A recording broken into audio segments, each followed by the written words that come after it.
नमस्कार श्रोते हो, रेडिओ जयंतच्या आनंदी कट्ट्यावर मी अनुराधा आपणा सर्वांचं मनपूर्वक स्वागत करते.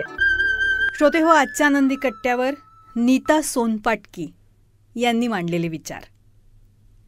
परिस्थिती हे एक बाहेरचं दृश्य आहे. त्याकडे आपण काय म्हणून बघतो, त्याचा काय विचार करतो, त्याप्रमाणे त्या परिस्थितीचं रूप बनत जातं. जर विचार केला की समोरची स्थिती किती मोठी बिकट आहे, तर ती परिस्थिती आपल्याला कठीण वाटते. पण तेच जर विचार केला की काही नाही, होईल सगळं ठीक, तर त्या परिस्थितीला पार करणं हे सोपं जातं. म्हणजेच समोरच्या परिस्थितीला आपण स्वस्थितीनं बदलू शकतो. एखादी व्यक्ती जर आजारी असेल आणि तिला साप दिसला, तर ती व्यक्ती तिथून पळून जाण्यासाठी आवश्यक शक्ती आपल्यामध्ये आणेल की नाही? अगदी अशक्त व्यक्तीतही सापाला बघून पळण्याची शक्ती येईल. म्हणजेच आपल्यामध्ये दुबळ्या अवस्थेत सुद्धा काही शारीरिक शक्ती ही शिल्लक असतेच. एखाद्या परिस्थितीवर जर मात करायची असेल ना, तर मनःशक्ती वाढवायला हवी.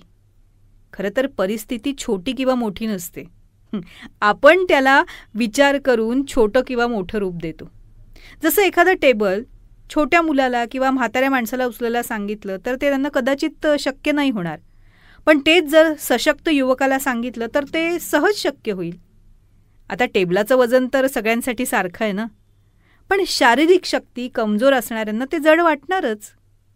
तसंच परिस्थिती एकसारखी असली तरी त्याचा परिणाम सगळ्यांवर वेगवेगळा होतो, कारण प्रत्येकाची मानसिकता वेगळी आहे. अनेक थोर व्यक्तींनी आपल्या आयुष्यात अशक्य असं काहीच नाही हे दाखवून दिलंय. त्यांच्यासमोर मग कठीण परिस्थिती आली नाही असं का? तर आली, पण त्यांनी नेहमी आपल्या विचारांनी त्या परिस्थितीला छोटं केलं आणि त्यावर मात केली. सकारात्मक आणि शक्तिशाली विचार आपल्यासाठी टॉनिकचं काम करतात.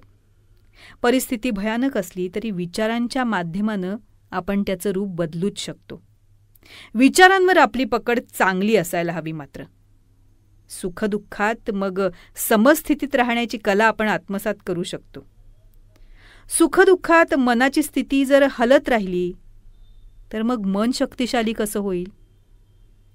मन शक्तिशाली करण्यासाठी रोज स्वतःशी संवाद साधायला हवा आणि मनाला शक्तिशाली बनवायला हवं.